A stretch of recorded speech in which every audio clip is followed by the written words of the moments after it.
20th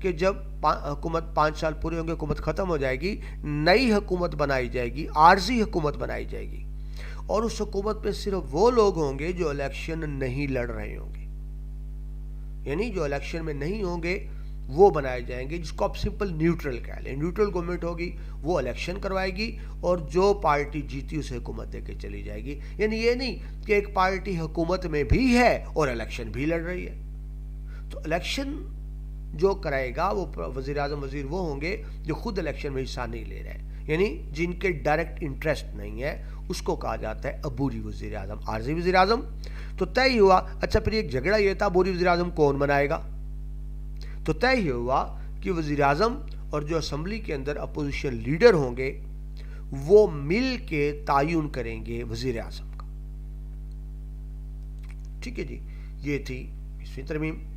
آگے چلیں بیٹا، آئین میں 22ویں ترمیم، 22nd amendment in the constitution, یہ جون 2016 میں کی گئی، جس میں چیف الیکشن کمشنر کے اختیارات طے کیے گئے۔ یعنی آپ یوں سمجھیں چیف الیکشن کمشنر کو اختیارات دیے گئے۔ کیوں دیے گئے؟ تاکہ چیف الیکشن کمشنر کے پاس اتھارٹی ہو، مکمل اتھارٹی ہو، اور وہ یہ نہ کہہ سکے میرے پاس اختیارات نہیں تھے، ان کے پاس مکمل اختیارات ہوں تاکہ وہ ملک میں فیئر آزادانہ الیکشن کروا سکیں۔ ٹھیک ہے جی، تو چیف الیکشن کمشنر کو اختیار دیے گئے 22ویں ترمیم کے تحت۔ آگے چلیے آئین میں 24ویں ترمیم، 24th امینڈمنٹ، یہ کیا تھی؟ اس میں بیٹا مردم شماری کے مطابق، مردم شماری کیا ہوتی ہے پہلے یہ سمجھ لیں، ہر 10 سال بعد بیٹا ملک کی آبادی کی گنتی کی جاتی ہے، سمپل سمجھ لیں کاؤنٹنگ، ہر 10 سال بعد، قانون ہے ہر 10 سال بعد ہوگی، گنا جائے گا پاکستان میں کل کتنے لوگ ہیں، کتنے مرد ہیں، کتنی عورتیں ہیں، کتنے بچے ہیں، کون کس عمر کا ہے، کون کس علاقے میں رہتا ہے۔ دیکھیے بیٹا جب حکومت ترقیاتی منصوبے بناتی ہے تو اس کے لیے ضروری ہے کہ حکومت کے پاس ایگزیکٹ معلومات ہوں کہ کس علاقے میں کتنی آبادی ہے، کس صوبے میں کتنی آبادی ہے، ملک کی کتنی آبادی ہے، تبھی اس کے مطابق ملک چلایا جائے گا نا، پلاننگ کی جائے گی۔ اب آپ کو پتہ ہے اللہ تعالیٰ کا قانون ہے، روز کتنے لوگ دنیا میں نئے بھی آتے ہیں اور روز کتنے لوگ دنیا سے جاتے بھی ہیں، پیدائشیں بھی روز ہو رہی ہیں، موت بھی روز ہو رہی ہیں، تو آبادی چینج ہوتی رہتی ہے، تو ہر 10 سال بعد کاؤنٹنگ کی جاتی ہے، اس کو کہتے ہیں مردم شماری۔ ٹھیک ہے جی، 2017 میں پاکستان کی آخری مردم شماری ہوئی تھی، تو اس کے مطابق اچھا پھر مردم شماری میں آبادی نہیں ہوتی، صوبوں کا بھی ہوتا ہے، بعض اوقات ایک صوبے سے لوگ دوسرے صوبے میں چلے جاتے ہیں، جس طرح بیٹا پہلے کراچی میں بہت لوگ تھے، لیکن پھر کراچی میں جب لا اینڈ آرڈر کی سچویشن خراب ہوئی تو پھر کراچی کی آبادی کم ہو گئی، کیونکہ لوگ کراچی سے موو کر گئے دوسرے علاقوں میں، یا یوں کہ اپنے علاقوں میں واپس چلے گئے۔ ٹھیک ہے، تو اس طرح پھر جس صوبے کی آبادی بڑھتی ہے ان کی اسمبلی میں سیٹیں زیادہ ہو جاتی ہیں، جس کی آبادی کم ہوتی ہے سیٹیں کم ہو جاتی ہیں۔ ایسی بیٹا شہروں کا حساب ہے، شہروں کی سیٹیں بھی زیادہ کم ہوتی رہتی ہیں مردم شماری کے مطابق۔ ٹھیک ہے جی، تو 2017 کی مردم شماری کے مطابق اسمبلی کے ارکان کی سیٹس کم ہو گئیں، یعنی پہلے اسمبلی کے ارکان 342 تھے اور اب کم ہو کے 336 رہ گئے، یعنی 6 ممبران کم ہو گئے، 342 سے کم ہو کے 336 ہو گئے۔ اچھا بچے بار بار سوال کرتے ہیں کہ سر یہ کیسے ہو سکتا ہے، آبادی تو بڑھتی ہے تو ممبر بڑھنے چاہیے تھے، کم کیسے ہو گئے؟ عقل بھی یہی مانتی ہے کہ ہر 10 سال بعد تو سیٹیں بڑھنی چاہیے نا، کم کیسے ہو گئی؟ تو بیٹا ابھی آپ کو بتانا ہوتا یہ ہے کہ ایک یہ سیٹیں کیا ہیں، یعنی ایم این اے کی تعداد ہے کہ اسمبلی کے ممبران کتنے ہوں گے۔ لیٹ سپوز میں آپ کو سمجھانے کے لیے بات کرتا ہوں، ایک بڑا شہر ہے، اس کی 10 سیٹیں، ٹھیک ہے۔ اب جس طرح کراچی کی مثال لے لیں، وہاں لا اینڈ آرڈر کی سچویشن خراب ہوئی، لوگ وہاں سے اپنے علاقوں میں واپس چلے گئے، 2 سیٹیں کم ہو گئی، کراچی کی کم ہو گئی، لیکن جو واپس گئے کسی ایک علاقے میں تو نہیں گئے نا، وہ سکیٹرڈ ہو گئے، بکھر گئے، وہ تھوڑے تھوڑے کر کے 2 یا 4 یا 6 یا 5 یا بکھر گئے نا۔ تو جن علاقوں میں گئے وہ اتنی کم تعداد میں گئے کہ وہاں کی سیٹ انکریز تو نہیں ہوئی، لیکن کراچی سے نکلے سیٹیں کم ضرور ہو گئی، بات سمجھے ہیں؟ تو اس طرح سے یعنی پہلے اسمبلی کے ارکان کی تعداد 342 تھی، اب کم ہو کے 336 رہ گئی۔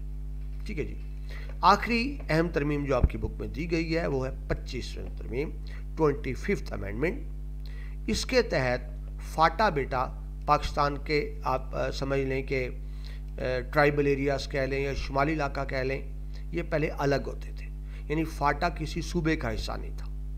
4 تو صوبے ہو گئے نا آپ کے، فاٹا کسی صوبے کا حصہ نہیں تھا، الگ تھا، جس طرح بیٹا کیپٹل الگ ہوتا ہے۔ پاکستان کا وفاقی دارالحکومت اسلام آباد ذہن میں رکھیں، یہ کسی صوبے میں شامل نہیں ہے، یہ آزاد ہے، کیپٹل ہے۔ تو ایسے فاٹا بھی الگ علاقہ تھا، مگر 25 ترمیم کے تحت فاٹا کو خیبر پختونخوا میں ضم کر دیا گیا، یعنی شامل کر دیا گیا۔ اب فاٹا الگ سے کوئی علاقہ نہیں ہے، بلکہ صوبہ خیبر پختونخوا کا حصہ ڈکلیئر کر دیا گیا اس کو۔ سو جو پہلے فاٹا کی سیٹیں الگ تھیں وہ بھی ختم ہو گئیں اور وہ شامل ہو گئیں خیبر پختونخوا کی سیٹس کے اندر۔ ٹھیک ہے بیٹا، یہ چند آئینی ترمیم تھی۔ آئین تو بیٹا 1973 میں بن گیا، لیکن وقت کے ساتھ ساتھ ضرورت پڑتی رہتی ہے آئین میں تبدیلیاں کرنے کی۔ تو تبدیلیاں تو بہت سی ہوئیں، لیکن جو زیادہ اہم تبدیلیاں تھیں اور جو بیٹا آپ کی کتاب میں تھیں وہ ہم نے ڈسکس کر لیں۔ اس کے ساتھ ہی بیٹا الحمدللہ آپ کا 2nd چیپٹر بھی کمپلیٹ ہوا۔ نیکسٹ لیکچر میں انشاءاللہ ہم ایکسرسائز کریں گے اور پھر بڑھ جائیں گے 3 چیپٹر کی طرف۔ میری بیٹا کوشش ہے، آپ دیکھ رہے ہیں روزانہ کئی لیکچرز اپلوڈ ہو رہے ہیں، کیونکہ پاک اسٹڈی کی آپ کی نئی بک ہے، چینج ہو گئی۔ بہت سے اداروں میں بڑی جلدی دسمبر ٹیسٹ شروع ہو رہے ہیں، اور میری خواہش ہے کہ دسمبر ٹیسٹ سے پہلے پوری کوشش کر کے اپنے باقی سارے کام چھوڑ کر میں کوشش کروں گا کہ کتاب کے میکسیمم لیکچرز اپلوڈ ہو سکیں۔ میں بیٹا اپنی بھرپور کوشش کر رہا ہوں، آگے آپ کی ہمت ہے کہ آپ اسے کتنا فائدہ اٹھاتے ہیں۔ اگر بیٹا آپ کو لیکچر اچھا لگا ہو تو مجھے بیٹا دعاؤں میں یاد رکھیے گا، اور اپنے اس چینل کو شیئر بھی ضرور کیجیے گا، تاکہ چراغ کے ساتھ چراغ جلتا رہے، علم کا سلسلہ آگے بڑھتا رہے۔ اجازت دیجیے، اگلے لیکچر میں آپ سے دوبارہ ملاقات ہوتی ہے۔ اپنا بہت سا خیال رکھیے گا۔ اللہ حافظ۔